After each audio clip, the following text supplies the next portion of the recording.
was once a little girl who lived in a cottage on the edge of a big forest. Her father was the forester, and sometimes he would take his daughter to visit her grandmother, who lived in a cottage that was right inside the forest, so that she often felt lonely. Wherever the little girl went, she always wore a red cape with a hood, which her grandmother had made for her. So people called her Little Red Riding Hood. One day, Little Red Riding Hood's mother was making some honey cakes while her husband was out at work. "Your grandmother would like some of these honey cakes, I'm sure," said Mother. "She's not at all well, and it would do her good to have something nice to eat." "Oh, Mummy, please let me take some to her," cried Little Red Riding Hood. "Oh, you couldn't go by yourself," said Mother. "You might lose your way in the forest." "Oh, but I know the way to Grandmother's cottage very well," said the little girl. "I've been so often with Daddy." "Perhaps it would be all right," said her mother, "but you must promise to keep to the path and not to dawdle on the way." "I promise," said Little Red Riding Hood, and she helped her mother to pack a basket of good things to take to Grandmother. Once again, as her mother kissed Little Red Riding Hood goodbye, she reminded her, "Keep to the path and don't dawdle." And once again, Red Riding Hood promised. She took the basket, waved goodbye to her mother, and started off along the path into the forest. And her mother watched her go until the little red cloak disappeared among the trees. It was a wonderful day. The bees were humming and the birds were singing, and although Red Riding Hood didn't know it, the little animals who loved her were busy passing the news that she was on her way through the forest. Red Riding Hood felt so happy that she started to sing. Then she gave a little hop and then a little skip, and soon she was dancing along the path as merrily as a butterfly. "Grandmother will be so surprised to see me all by myself," she thought. "I'll pick some flowers to take to her." And so, forgetting that her mother had told her not to dawdle, Red Riding Hood stopped to pick some wild flowers that were growing beside the path. Then she saw lots more flowers growing among the trees. And again, forgetting what her mother had told her, she left the path to pick them, so that she would have a nice big bunch to give to Grandmother. Now it happened that as Red Riding Hood wandered about under the trees, carrying her basket and picking flowers, she drew nearer and nearer to a shady bramble bush where a big wolf lay fast asleep. In his sleep, the wolf began to smell the delicious smell of new bread and fresh butter, and his nose began to twitch, this way, that way, this way, that way. Then, still in his sleep, he heard someone rustling the grass nearby, and his ears began to twitch, backwards, forwards, backwards, forwards. Suddenly the wolf was wide awake. He sat up quickly and peeped between the branches of a bramble bush. "Aha," he muttered to himself. "Here comes Red Riding Hood, and with a basket of lovely things to eat." So, as Red Riding Hood was about to pass by, the wolf came out of his hiding place. "Good morning, Red Riding Hood," he said politely. "Oh," said the little girl, very startled to see the wolf. "Good morning. And where might you be going?" asked the wolf. "To my grandmother's," answered the little girl. "And are you taking lots of lovely things to her in that basket of yours?" asked the wolf slyly, his nose twitching again. "Oh, yes," replied Red Riding Hood.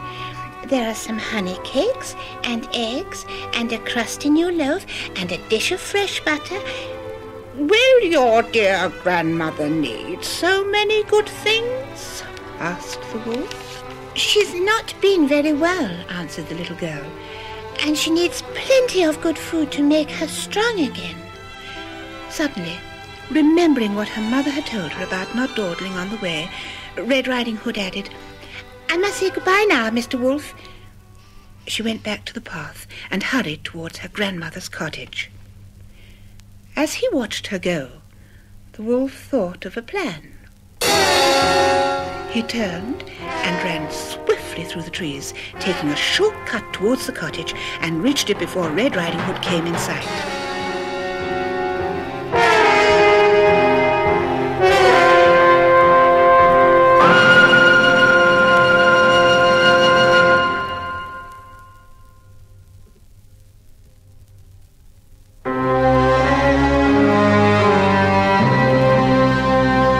Very gently, the wolf knocked on the door. Tap, tap, tap. "Who's there?" called Grandmother from inside the cottage. Very cleverly, the wolf made his voice sound just like a little girl's as he answered, "It's Red Riding Hood. I've come all by myself to see you." "Come in, my dear," called Grandmother. "Just pull the latch string."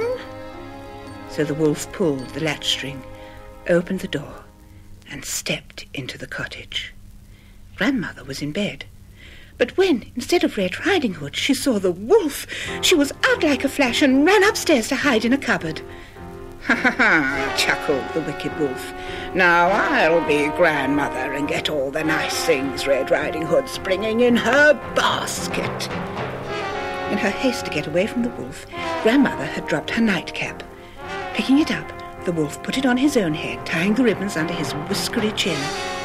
In a drawer, he found one of Grandmother's nightgowns, so he put that on too. Then he climbed into the bed and pulled the covers over his long nose.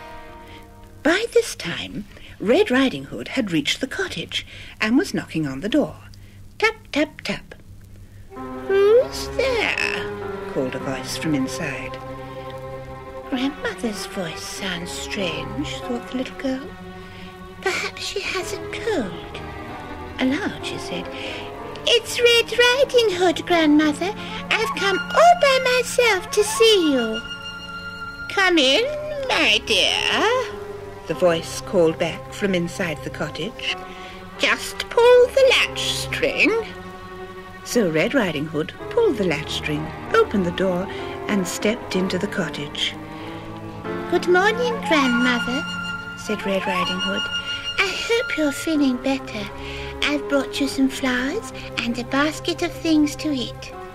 And the little girl stepped closer to the bed, and then suddenly stopped. "Oh, Grandmother," she said, "what big ears you have." "All the better to hear you with, my dear," said the wolf, rolling his eyes. "Oh, Grandmother," said the little girl, "and what big eyes you have." "All the better to see with," said the wolf, baring his teeth. "Oh, Grandmother," said Red Riding Hood, "what big teeth you have." "All the better to eat with," snarled the wolf, and he jumped out of the bed and made a grab at the little girl's basket. Red Riding Hood screamed, and at that moment the door opened, and her father rushed in with a big axe in his hand. The wolf was so frightened that he jumped clean through the cottage window, flashed across the garden, and ran over the hills and far away. And very funny he looked, because he was still wearing Grandmother's nightgown and nightcap. When Grandmother came out of hiding, she was very relieved to see little Red Riding Hood safe in her father's arms. The wolf was never seen in that forest again, but Red Riding Hood never quite forgot him, and ever after that day, when she went by herself to see her grandmother, she remembered what she had been told, and she kept to the path and didn't dawdle on the way.